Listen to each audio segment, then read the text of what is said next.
গল্পের নাম পিঁপড়ে আর গুবরে পোকা। একদিন এক পিঁপড়ে যাচ্ছিল খাবার খুঁজতে। হঠাৎ সে দেখল এক গুবরে পোকা উল্টে পড়ে আছে, হাত পা ছুঁড়ছে। পিঁপড়ে জিজ্ঞেস করল, তুমি ঠিক আছো? গুবরে পোকা বলল, না, আমি উল্টে গেছি, কেউ সাহায্য করছেই না। পিঁপড়ে ভাবল, আমি ছোট হলেও সাহায্য করতেই পারি। সে ডেকে আনলো আরও কয়েকজন পিঁপড়ে। সবাই মিলে গুবরে পোকাকে টেনে সোজা করল।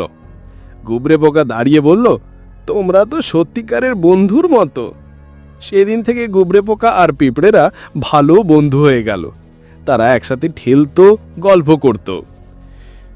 শিক্ষা: ছোট হলেই যে সাহায্য করা যায় না তা ঠিক নয়। বন্ধুত্ব তৈরি হয় যত্ন আর সদিচ্ছা থেকে। স্ক্রিনে লেখা এরকম আরও গল্প পেতে চ্যানেলটা সাবস্ক্রাইব করো। তোমার প্রিয় চরিত্র কে কমেন্টে লিখো।